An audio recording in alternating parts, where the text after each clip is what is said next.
This is a show about a high school kid who finds a magic murder notebook and immediately decides, and I cannot stress this enough, that the correct thing to do is become God. Not, maybe I should turn this in. Not, this is terrifying, I'm gonna throw it in a lake. No. Within like 48 hours, this 17-year-old has a body count and a messiah complex. Relatable king, honestly. His name is Light Yagami, and he is the most unhinged honor student you will ever meet in your life. Top of his class, nationally ranked, handsome, beloved by his family. Just an absolutely pristine human being on the outside. And on the inside, the brain of a supervillain who has been waiting his whole life for the right supervillain opportunity. And then the universe handed him a notebook. So one day, a black notebook falls from the sky. Light picks it up, the cover says Death Note. Inside is a list of rules, the most important of which is, write someone's name in this book while picturing their face, and that person dies. Light's reaction to this is not normal. A normal person reads this and has a breakdown. Light reads this, goes, tests it on a criminal he sees on TV, watches the guy die of a heart attack on the news, goes home, has dinner with his family, and then decides he's going to purge the earth of evil. The notebook was dropped by a Shinigami, a god of death, named Ryuk. And Ryuk is genuinely the funniest character in this show because he does not care about a single thing happening. He dropped the notebook into the human world because he was genuine uncanny. He's basically a supernatural tourist. He follows Light around for the entire series, eats apples, watches everything fall apart, and his only contribution is occasionally saying, humans are so interesting, like he's David Attenborough, narrating a nature documentary about one extremely unwell teenager. Ryuk will not help Light. He will not hinder Light. He is simply picks there, vibing, eating apples. We love him. So Light starts killing criminals, murderers, rapists, people who the justice system let slide. And it works. Crime rates globally start plummeting. People start noticing. The world starts whispering about some mysterious force cleaning house, and they give it a name, Kira, which is just the Japanese pronunciation of killer, which means Light's supervillain name is literally just killer in a different accent. But okay, fine, we're going with it. Some people fear Kira. Some people worship Kira. Light obviously prefers it. Now, you can't just go around killing people, even bad people, without someone noticing. And the someone who notices is a man known only as L. L is hard to describe. Imagine if someone took all the social skills out of a human being and replaced them with an encyclopedic understanding of criminal psychology. He sits like a gargoyle, crouched on chairs, knees up, hunched over. He holds everything with 2 fingers. He eats exclusively sugar. Cakes, candy, strawberries dipped in sugar, whatever. He has no publicly known name, no known face, and he has never lost a case. He takes Kira's case. Within like 3 days, L has already figured out that Kira is in the Kanto region of Japan. He does this by broadcasting a fake criminal on a TV signal only transmitted locally in Kanto. So when Kira kills the decoy, L knows Kira must have seen that broadcast, putting him right in that region. It's genuinely impressive, and also incredibly rude. Light's response to being outsmarted for the first time in his life is to become even more unhinged. He identifies L as his greatest threat. L identifies Light as his prime suspect. And then, in what might be the most insane story development in anime history, they become friends. Like actual friends.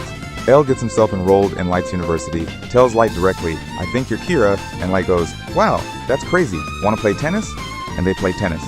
Together, for fun, while both knowing the other wants them dead. The audacity, the theater.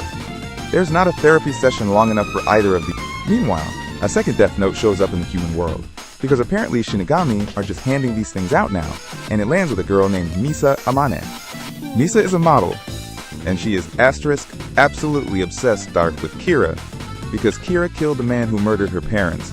She has traded away half her remaining lifespan to gain the Shinigami eyes, which let her kill someone just by seeing their face. No name needed. She is objectively terrifying.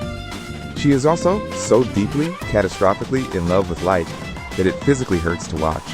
And Light, this is important, does not love her back at all. He sees her as a useful tool and strings her along for the entire series, and it is uncomfortable, and she deserves so much better. And the show kind of knows this, but just keeps going. It's fine. Everything is fine. Misa keeps almost getting them both caught, and Light keeps cleaning up her messes while doing that thing where he smiles at her and she completely forgets how to think. It's a disaster, a beautiful, terrible disaster. L is getting too close. Light knows he's about to get caught. So he does something that should not work, and absolutely works. He voluntarily gives up the Death Note, erases his own memories of being Kira, and turns himself in. Let me say that again. He chooses to forget that he's a mass murderer so that he can pass L's tests, help investigate himself, and then reclaim the notebook at the perfect moment when his memories come back. He is 17 years old, and this is his plan. It works. L, who is not stupid, still suspects him, but with no proof and a genuinely memory-free Light who passes every psychological test, he's stuck. In a move that is either brilliant detective work or just a really weird coping mechanism, L decides that the solution is to chain himself to Light.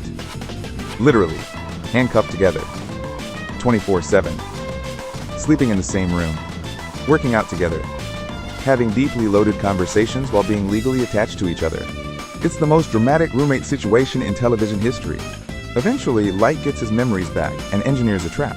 He puts Misa in danger of being caught by L, knowing that Rem, Misa's Shinigami, who genuinely loves her, will have no choice but to kill L to save her.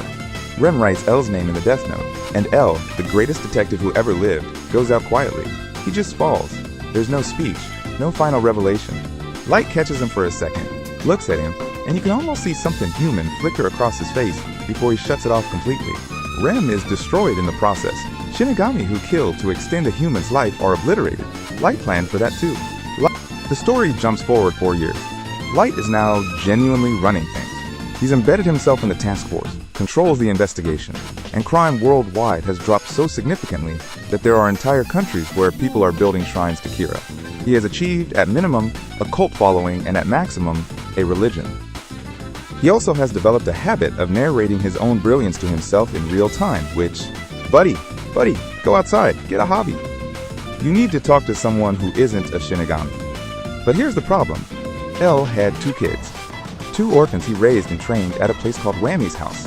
Because apparently L's idea of a good childhood was intense isolation and competitive intelligence training. One of them is Nier. Quiet, methodical, sits on the floor and plays with toys while he thinks, which sounds childish but is actually terrifying. He runs an organization called the SPK, and he is coming for Light with the patience of someone who has all the time in the world. The other is mellow, loud, impulsive, eats chocolate constantly, so consumed by his rivalry with Nier that he joins the actual mafia just to get resources to beat Nier to the punch. Wild choice, genuinely unhinged, love him. Nier and Mello can't stand each other and refuse to work together, which is a whole thing, but they're both independently chipping away at Light from different angles. Mello kidnaps Light's sister Sayu to force the task force to hand over their Death Note. This spirals into a whole mess. People die. Mello eventually dies. But before he goes out, he sets up the dominoes that let Nier close the trap. Nier figures out that the Death Note being used by the task force, the one in Light's control, has been tampered with. Pages have been switched, the rules have been altered. And Nier gets his hands on a fake notebook that he can use for a sting operation. Light, sensing the walls closing in, does what Light always does. He doubles down. He has one more card to play. His name is Mikami, a true believer in Kira who Light has been using as a proxy. And Light's plan is to have Mikami write down everyone's names at the big confrontation, killing Nier and the entire SPK. It almost works. Except Mello, from beyond the grave basically, threw off Mikami's schedule just enough that Nier's team had time to swap the real notebook for a fake. So when the moment comes and Mikami writes everyone's names down, nothing happens. Nobody dies. And Nier looks at Light and goes, essentially, got it. Light, for the first time in the entire series, completely loses it. The mask drops, he starts screaming. He tries to justify everything, goes on this whole speech about how he was building a perfect world, how he is God, how everything he did was righteous. And the task force, the people who worked with him, who trusted him, some of whom genuinely liked him, they just look at him. Matsuda, sweet, kind of bumbling Matsuda, who is probably the most normal person in the entire show, shoots Light multiple times while crying because he believed in him and got played, and now here they are. Light runs. He stumbles out into a warehouse. He's bleeding, he's out of options, and the only one left with him is Ryuk. Ryuk, who has been watching all of this for years with mild entertainment, gets out his notebook, and he writes Light's name in it. Because Ryuk was never going to let Light be arrested and put on trial. That would be boring. And Ryuk hates being bored. That's the whole reason any of this happened. Light Yagami, genius, monster, true believer, the guy who looked at a magic murder notebook and thought, yes, this is my moment, dies alone in a warehouse, taken out by the only entity in the whole story who never pretended to be his friend. The new world he wanted to build never comes.